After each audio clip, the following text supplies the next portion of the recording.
नमस्कार दोस्तों, मैं पुष्पा ब्लॉग संगीत आप सभी का अपने यूट्यूब चैनल पर स्वागत अभिनंदन करती हूँ। आज मैं आप सब लोगों के लिए बहुत सुंदर सी गारी गीत लाई हूँ। मेरी गारी गीत आप सबको कैसी लगती है प्लीज़ कमेंट करके ज़रूर बताना दोस्तों। अपना लाड प्यार दुलार आशीर्वाद जरूर देना। धन्यवाद दोस्तों। हटिया बजरिया से आवेला बजवा हो, हटिया बजरिया से आवेला बजवा हो। अरे के ले हैं लाल रंग साड़ी, हाँ सीताराम से भजो। अरे के ले हैं लाल रंग साड़ी, हाँ सीताराम से भजो। हटिया बजरिया से आवेला बजवा हो, हटिया बजरिया से आवेला बजवा हो। अरे के ले हैं लाल रंग साड़ी, हाँ सीताराम से भजो।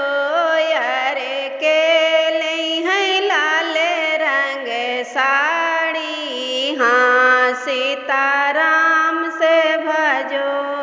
अपनी महालिया से बोले दुल्हक बहिनी हो, अपनी महालिया से बोले दुल्हक बहिनी हो।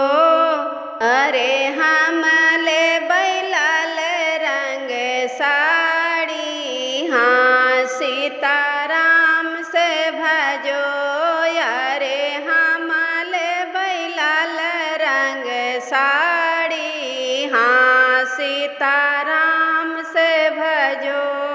अड़िया पहिनी वही तो गायली बाजारिया हो, सड़िया पहिरी वही तो गायली बाजारिया हो। अरे पूरे बाबा हाई ललकारी, हाँ सीताराम से भजो। अरे पूरी बाबा हाई ललकारी, हाँ सीताराम से भजो।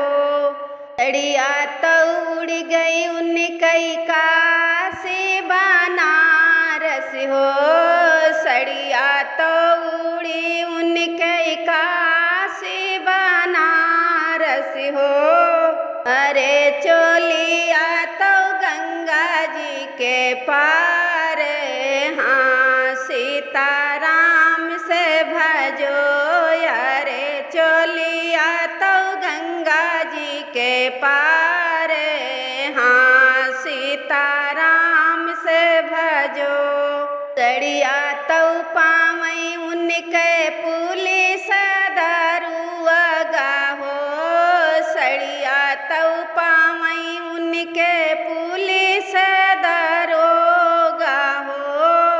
अरे चोलिया जे पावई सिपाही, हाँ सीताराम से भजो।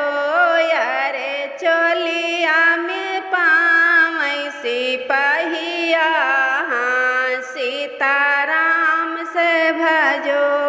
हटिया बजरिया से आवेला बजवा हो, हटिया बजरिया से